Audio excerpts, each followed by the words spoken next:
2. I seeking God in activity. Presence of God. I leave all exterior activity to become recollected before Jesus, and I beg Him to teach me how to preserve this interior spirit, even in the midst of my occupations. Meditation. 1.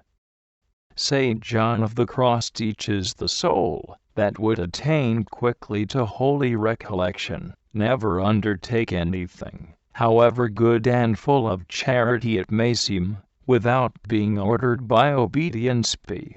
11.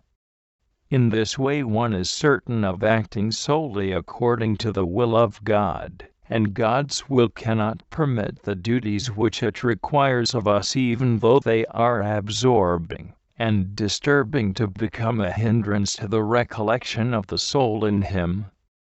If one acts only by obedience, and under obedience, it is God who commands, and it does not seem to me that He can destroy His own work, that is, His intimate union with the soul, affirms Saint Teresa Margaret. When exterior activity is wholly regulated by obedience, not only is the risk of acting through self-love lessened, but also that of exposing oneself temporarily to distractions, for in every occupation one has the certainty of embracing the holy will of God. And if one embraces the holy will of God, there can be no danger of separation from Him, no danger of distracting the mind from its continual orientation toward Him. Union of the soul with God is not accomplished so much in the sweetness of prayer, as in embracing perfectly the holy will of God. 2. We must needs be careful, in doing good works, even those of obedience and charity, not to fail to have frequent inward recourse to our God. TJF 5. This is a further condition to be observed in order to prevent external activity from disturbing interior recollection. I will never do anything with haste or agitation.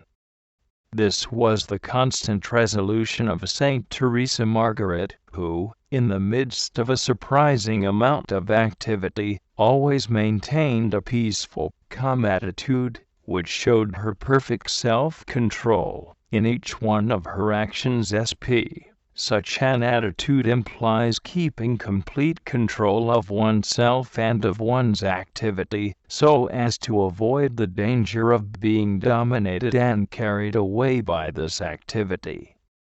Those who rush headlong into action, without taking precautions, will soon lose their calm, become agitated, unable to recollect themselves, and their activity will become ever more and more absorbing and demanding.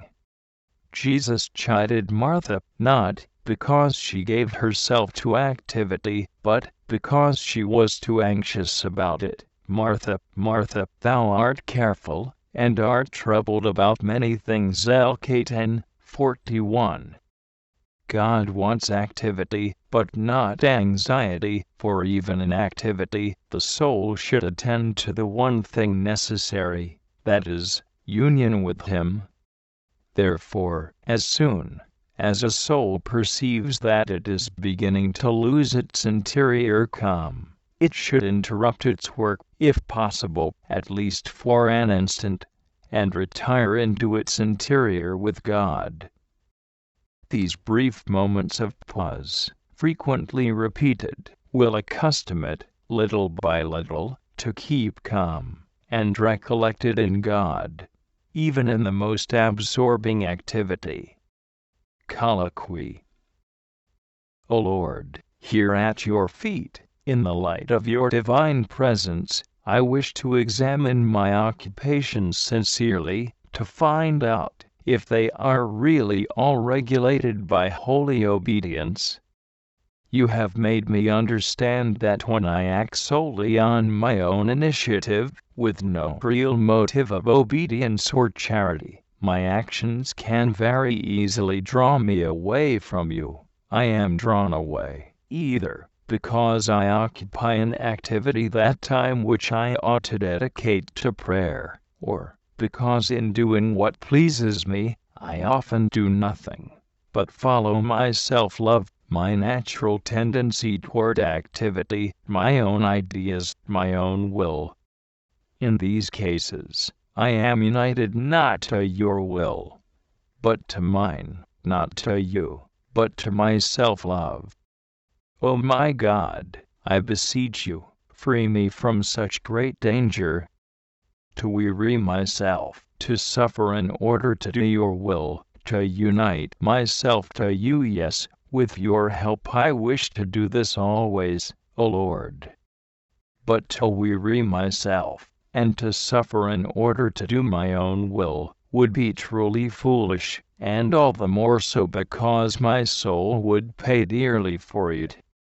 Guard me, O Lord, from such foolishness, and do not permit me to be so blind as to squander my strength uselessly, to the detriment of my interior life. O Lord, give me a passion for your will, so that I may never will, or do anything except what you will, what you ask of me in the commands and wishes of my superiors, or in the advice of my spiritual director. Nothing else should exist for me, for I want you and your will alone. O my God, help me also not to let myself be dominated and carried away by activity.